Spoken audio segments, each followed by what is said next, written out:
আমরা মানুষেরা জীবন নিয়ে যা যা প্ল্যান করি বেশিরভাগ সময়ে কিন্তু প্ল্যান অনুযায়ী সবকিছু হয় না।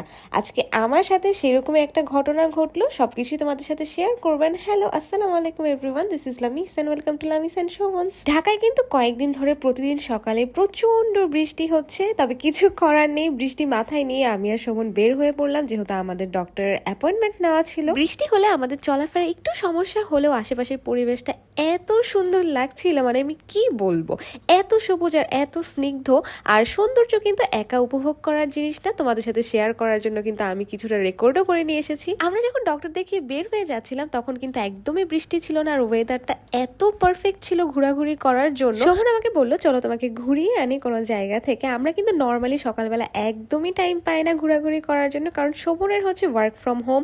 ও সকালবেলা পুরোটা টাইম বিজি থাকে ওর কাজ নিয়ে, তাই আমরা রাত ছাড়া কিন্তু ইউজুয়ালি বের হতেই পারি না। আর এদিকে আজকে কিন্তু আমাদের কোনো প্ল্যান ছিল না, আমরা জানিও না যে এরপর কোথায় যাব, কোথায় খেতে যাব, কোনো কিছু ঠিক ছিল না। আর কি হয়েছে জানো, আমাদের কিন্তু আনইনটেনশনালি লাস্ট কয়েকদিন ধরে ড্রেসের কালার ম্যাচ হয়ে যাচ্ছে। শোভন যদি ইয়েলো কালার কিছু পরে আমিও ইয়েলো একটা সালোয়ার কামিজ পরবো, ও যদি গ্রিন কালারের শার্ট পরে আমিও কোনো কিছু একটা গ্রিন কালার পরবো। এটাকেই কিন্তু বলে হাজব্যান্ড ওয়াইফের মনের মিল, তাই না বলো? এদিকে এই জায়গা দেখে হয়তো বা সবাই বুঝতেই পারছো, আমরা কিন্তু ঘুরতে ঘুরতে বসুন্ধরায় চলে আসলাম। এখন বসুন্ধরায় কিসের জন্য এসেছি সেটা কিন্তু অবশ্যই শেয়ার করব। তার আগে তোমাদের সাথে আমার শাশুড়ি মায়ের নিজের হাতের বানানো এই হার্বাল তেলটা শেয়ার করে নেই। খাঁটি নারকেল তেলের সাথে 30টা প্রাকৃতিক উপাদান দিয়ে কিন্তু এই তেলটা বানানো হয়। যেসব আপু ভাইয়াদের অনেক চুল পড়ছে, যাদের চুলে খুশকি রয়েছে, যাদের চুল সহজে লম্বা কিংবা ঘন হয় না, তারা কিন্তু চাইলে ইনবক্সে কিংবা উপরে দেওয়া নাম্বারে ক্যাশ অন ডেলিভারিতে অর্ডার করতে পারো। আচ্ছা, এখন বলি, বসুন্ধরা শপিং মলে আসার মেইন উদ্দেশ্য ছিল আমার জন্য একটা ট্রাইপড কিনা। আমি কোথাও ঘুরতে গেলে বা আম্মুর বাসায় গেলে শোভন কিন্তু সবসময় আমার সাথে থাকে না, আর ও যখন সাথে না থাকে তখন কিন্তু ভিডিও করা নিয়ে আমি বেশ একটু প্যারা খাই।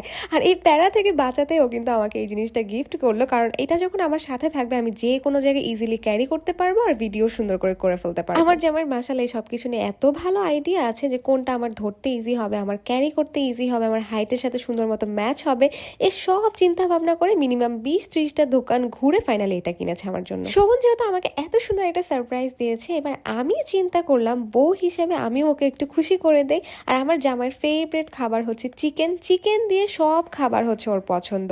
আর বিএফসি যেহেতু আমাদের কাছেই ছিল, চিন্তা করলাম ওকে বিএফসিতে নিয়ে একটা ট্রিট দিয়ে দেই। খাবার নিয়ে কিন্তু আমার আর শোভনের মধ্যে কোনো কিপটামি নাই, যতক্ষণ পেট না ভরতে থাকবে ততক্ষণ কিন্তু আমরা অর্ডার করতেই থাকবো। তবে ফর দ্য ফার্স্ট টাইম আমি বিএফসির এই ফ্রাইড রাইসটা ট্রাই করি, কিন্তু দুঃখের কথা কি বলবো, আমার কাছে এত বেসিক ফ্রাইড রাইস লেগেছে, মনে হচ্ছে বাসা থেকে রান্না করেছে, কোনো এক্সট্রা স্পাইস বা কোনো কিছুই দেওয়া নাই। ফাইনালি খাবার খাওয়ার পর শোভন বলল চলো আমরা একটু মুভি দেখে একবারে বাসায় যাই, যেহেতু আজকে একটু টাইম নিয়েই বের হয়েছি। মুভি দেখতে গিয়ে আমি শোভনকে অনেক জোরাজোরি করেছিলাম যে চলো চলো আমরা তুফান দেখি, কিন্তু আমার জামাই একদমই রাজি হচ্ছিল না। ফাইনালি আমরা ঠিক করলাম যে আমরা ওয়াচারটা দেখে যাই, কিন্তু বললাম না যেটা প্ল্যান করবো সেটা তো আর হবে না। আমরা কোনো মুভিরই হচ্ছে টিকিট পাইনি, যেহেতু সব টিকিট অনলাইনেই সেল হয়ে গিয়েছে আর আমাদের যাওয়ার আগেই সবকিছু বিক্রি হয়ে গিয়েছে। এখন মুভির টিকিট না পেয়ে আমাদের দুজনের মনটাই কিন্তু একটু খারাপ ছিল, বেশি না। তাই আমরা একটু জিয়া উদ্যান ঘুরতে চলে এসেছিলাম, কারণ মুভি যেহেতু দেখতে পাই নাই, এত তাড়াতাড়ি বাসায় যাওয়ারও প্ল্যান ছিল না। চিন্তা ভাবনা করছিলাম যে একটু নেচারটা এনজয় করি, জামাই বউ মিলে দুইজনে একটু আইসক্রিম খাবো, বাদাম খাবো পার্কে বসে, যেহেতু কিছুক্ষণ আগেই লাঞ্চ করেছি, পেট তো একদম ফুল ছিল। আর এই অবস্থায় কোনো রেস্টুরেন্টে গিয়ে কিন্তু টাকা ওয়েস্ট করার কোনো মানেই হয় না। আর আমার মনে হয় প্রতিটা কাপলের কিন্তু সপ্তাহে যে কোনো ছুটির দিনে এই ধরনের একটু টাইম বের করে কিন্তু ঘোরাঘুরি করা উচিত।